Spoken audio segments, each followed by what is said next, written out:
Revolusi mental itu belumlah sesungguhnya memuaskan. Itu tidak signifikan ya, artinya bicara tentang mengkritik soal revolusi mental. Kalau kita lihat masalah di revolusi mental, tentunya kita harus percaya dong. Tren dari kinerja Pak Jokowi, itu kan rakyat yang bicara. Tapi belumlah memuaskan, maka kemudian gerakan perubahan untuk proses manusianya sangat penting kita lakukan. Oke, Bang Jakfar, pertanyaannya adalah 9 tahun berkoalisi dengan Presiden Jokowi, kenapa baru sekarang melakukan kritik soal revolusi mental di saat pilihan politik Anda berbeda? Enak mukul yang sini, kita mukul yang sini. Enak mukul yang situ, kita mukul yang sini. Tapi kan kenyataannya gini, kalau bicara revolusi mental, itu adalah Pak Jokowi sendiri adalah simbol dari revolusi mental yang harus menjadi panutan para menterinya. Menkominfo Johnny G. Plate ditetapkan sebagai tersangka.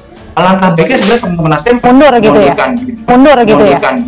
Surya Paloh terjebak dalam intrik politik sendiri. Sayang 1000 kali sayang, harapan belum menjadi kenyataan. Kalian di dalam, itu di situ kalian masalahnya. ikut di dapurnya Jokowi, ikut di dapurnya Jokowi. Biasa berubah-ubah, pagi kedelai, sore tempe, pagi kedelai, sore tempe.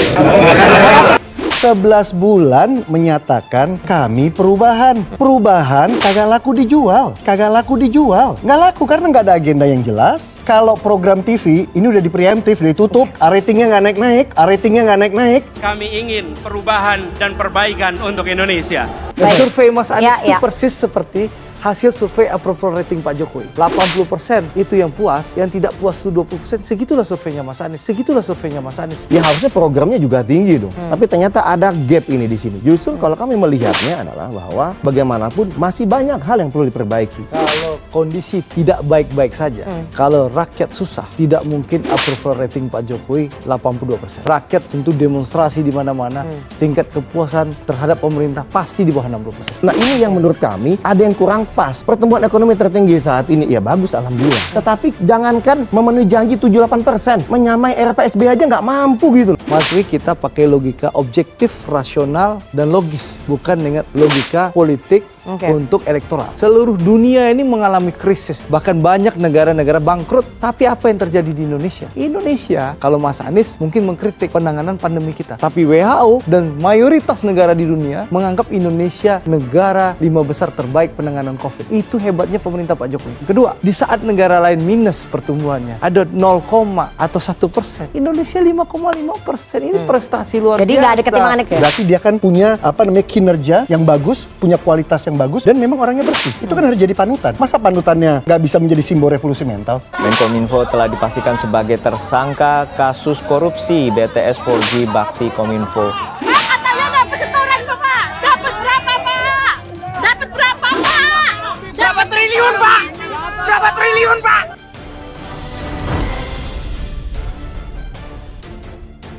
Sejak Oktober, Surya Paloh dalam hal ini melalui Nasdem sudah deklarasi bakal capres mereka adalah Anies Baswedan. Kalkulasi politiknya jelas, duplikasi 2014 ketika ia juga mengajukan nama Jokowi, yang saat itu juga masih menjabat sebagai Gubernur DKI.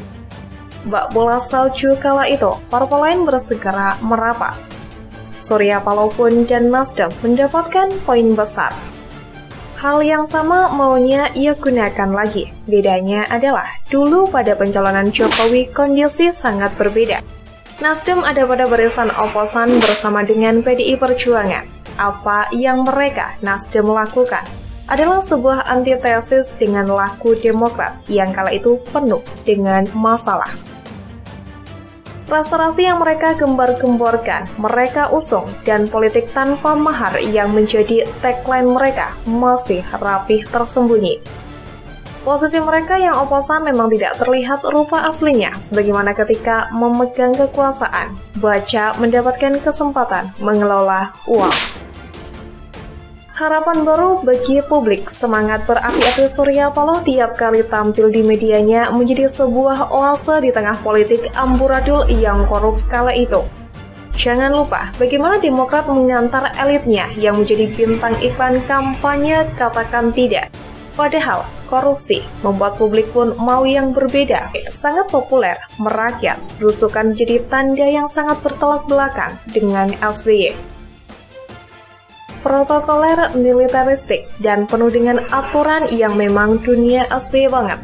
Menyaksikan Jokowi yang kemana-mana dengan santai, masuk ke got melihat saluran yang mampet. itu jelas berbeda 180 derajat dengan pejabat presiden yang secara fisik juga berbeda. Euforia masyarakat saat itu yang rindu sosok pemimpin rakyat itu dibaca dengan baik oleh Surya Paloh. Megawati dengan PDI Perjuangan yang memiliki kader sekelas Jokowi akhirnya menyerah dan ikut role yang dibuat oleh Surya Paloh dan massa. Suka tidak suka, Surya Paloh adalah leader yang membawa Jokowi pada tampuk tertinggi. Kini keadaan berbeda, jauh berlainan kutub. Mengapa demikian? Nasdem dan Surya Paloh lupa keadaan dan kondisi. Mereka kini ada di dalam pemerintahan. Bagaimana sepak terjang dan reputasi mereka tampak dengan gamblang. Toh tidak ada kader, menteri mereka yang luar biasa. Sebagaimana Susi Pujiastuti, Ahok, atau Budi Hedi Mulyono. Menteri mereka biasa saja melakukan tugas dengan sangat biasa tanpa gebrakan. Gubernur mereka, Victor Leskodat, malah membuat ulah lucu berkali-kali. Masuk sekolah pukul 5 pagi, kepala desa melakukan cek sperma sehingga bisa menekan anak stunting. Belum lagi ketika Joni Plate ditangkap Kejaksaan Agung dengan tudingan korupsi sangat besar. Hancur sudah reputasi sebagai pengusung capres berkelas sebagaimana Jokowi. Mereka bergabung dengan orang atau parpol yang selama ini pada posisi yang berseberangan. Menjadi ledekan berkepanjangan, kolaborasi yang dulunya adalah rival utama media mereka, Metro TV itu, sangat dibenci oleh pihak yang kini bersama-sama dengan mereka. Pameo bahwa dalam politik itu tidak ada kawan atau lawan yang abadi, toh masih berpengaruh. Psikologis politik di negeri ini masih cukup kuat, apalagi akar rumput. Jangan kaget, malah Nasdem menjadi bulan-bulanan. Menggunakan terminologi antitesis Jokowi juga sebuah blunder. Gol bunuh diri amat telak. Bagaimanapun diralat dan diubah bahwa mereka akan melanjutkan apa yang menjadi program Jokowi sama sekali tidak mempan. Wong faktanya, si calon itu pernah menjadi antitesis Jokowi yang sukses besar. Bagaimana bisa mengatakan bahwa antitesis Jokowi itu tidak ada? Publik makin yakin bahwa Nasdem tidak lagi menjadi partai politik sebagaimana 10 tahun yang lalu, bersama-sama kelompok yang selama ini berseberangan bahkan secara ideologis. Diperparah dengan penangkapan salah satu menterinya dengan dugaan yang sangat besar. Makin membuat publik yakin dengan asumsi dan persepsi yang ada bukan. Persepsi antitesis Jokowi dan nama koalisi perubahan itu sudah sangat linear, klop satu paket, ditambah bahwa calon dan partai yang ada memang oposan semua, kecuali Nasdem. Survei memberikan hasil riset mereka bahwa kepuasan publik pada Presiden Jokowi dan pemerintah bahkan lebih dari 80%. Nah, apa yang mau dirubah? Waktu yang bersamaan, JIS Stadion Kebanggaan calon presiden mereka juga satu demi satu terkuak bagaimana keberadaan stadion ini tidak bisa digunakan untuk pertandingan internasional karena syarat-syarat minimalnya masih terlalu jauh. Paling jelas mengenai jalan masuk dan keluar yang sangat minim. Ditambah berita dan pengakuan dari konsultan pengembangnya yang menarik diri dan menghapus JIS dari daftar prestasi mereka. Apa yang mereka sarankan tidak ada yang dilakukan. Menambah deretan kegagalan si calon daripada capaian. Hingga hari ini, proposan bakal calon wakil presiden ditolak oleh tokoh-tokoh yang mereka pandang mumpuni.